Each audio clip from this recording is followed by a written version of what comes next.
Bonjour à tout le monde. Soyez les bienvenus. Ici, je m'appelle Jean-Baptiste Apidis, je suis professeur de français. Je suis diplômé en sciences sociales, sociologie. J'aime beaucoup la littérature, le théâtre. Je suis diplômé en cinéma aussi. J'aime écrire un peu quelque part. Et je suis ici pour vous faire découvrir le Brésil à travers la littérature, la langue, la culture, les gens. Il fait très froid, je vous parle directement de São Paulo, Brésil. Il fait froid, nous sommes en août 2025, c'est l'hiver chez nous. Voilà. Donc, pour vous réchauffer, pour me réchauffer, nous allons partir à Bahia. Nous allons partir plus exactement à Salvador et nous partirons avec un guide très spécial. Nous allons partir avec Jorge Amado, l'un des écrivains brésiliens les plus connus au monde, l'un des écrivains brésiliens les plus aimés au monde, Jorge Amado.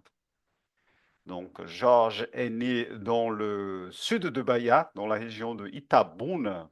C'est une ville dans le sud de Bahia. Il est né en 1912 au sein d'une famille de propriétaires de terres dans la région de production de cacao. Donc, il va nous parler de cet univers qu'il connaît si bien.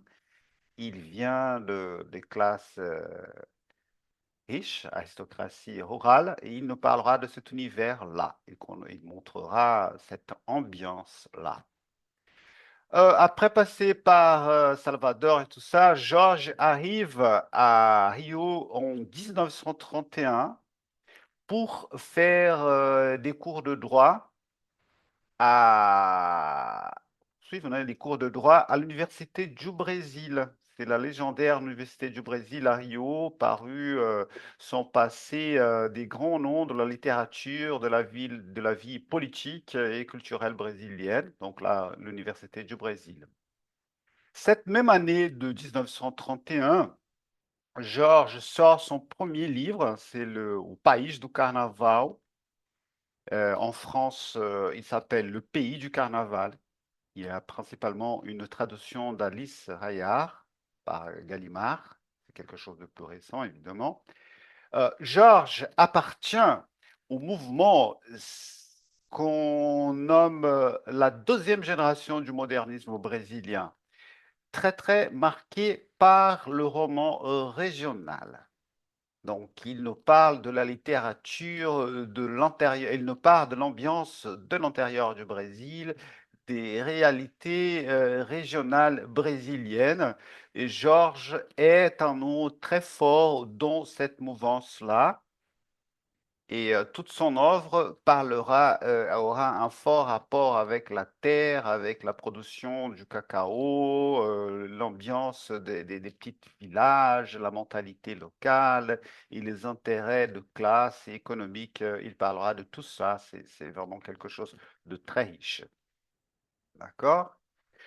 En 1937, le Brésil tombe dans la funeste euh, dictature de Getúlio Vargas. Getúlio Vargas était au pouvoir déjà depuis 1930, mais à partir de 1937, il assume vraiment son côté dictateur et par le Estado Novo, il contrôle l'État brésilien jusqu'à 1945. Donc, Jorge Amado, la gauche et le Parti communiste, tout ça, ça devient quelque chose d'interdit à ce moment-là. Donc, Georges est lié au parti en 1942, mais il doit quitter le Brésil, il part en Argentine, en Uruguay, comme plein d'autres intellectuels brésiliens de cette époque-là qui fuient la dictature de Estado Novo. Après, il revient au Brésil et en 1945, avec la chute de Vargas, il fait partie de l'Assemblée constituante et qui va écrire la Constitution de 1946 au Brésil. Il se marie avec l'écrivaine Zélia Gattai, un nom très important aussi dans le modernisme brésilien, et ils vont devenir vraiment un couple mythique dans cette littérature. Une fusion très forte entre Georges et Zélia. Et c'est très fort, vraiment ça, n'est-ce pas? Et quelque chose de très fort et qui marque beaucoup la vie de Georges et de Zèle, c'est la question de l'exil.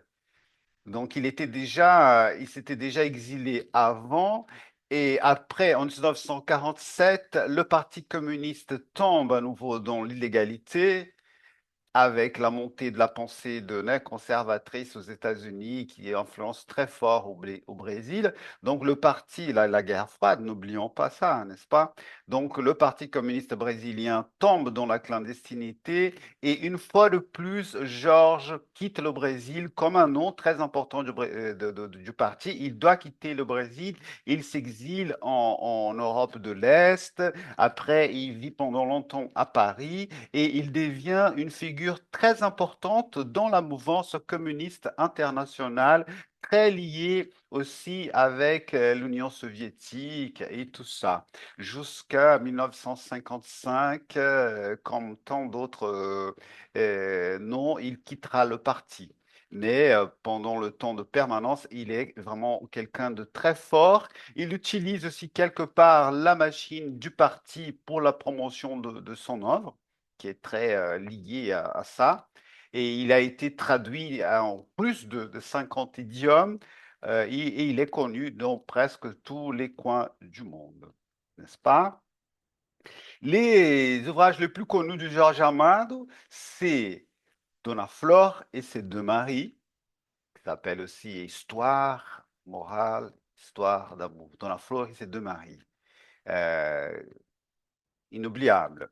Et une autre chose, un autre ouvrage aussi important, c'est Dona Flor et ses deux maris. Oh oui, non, pardon, excusez-moi. Et Gabrielle, Girofle et Cannelle. C'est aussi très fort. C'est une ambiance, c'est un univers qui attire énormément la production audiovisuelle, le cinéma. Donc, il y a plusieurs adaptations pour la télévision brésilienne, la télévision internationale et même le cinéma va utiliser les arguments de Jorge Amado comme base pour des scénarios. Et il sera très connu à cause de ça. Il devient membre de l'Académie brésilienne en 1961 et il a reçu plusieurs prix, comme le prix, déjà en 1951, le prix Lénine pour la paix. Et il a reçu aussi par Mitterrand, il a reçu le prix la Légion d'honneur de la France en 1984. Et peu avant sa mort, en 1994, il a reçu le prix Camões. Le prix Camões, c'est le prix le plus important de la littérature lusophone.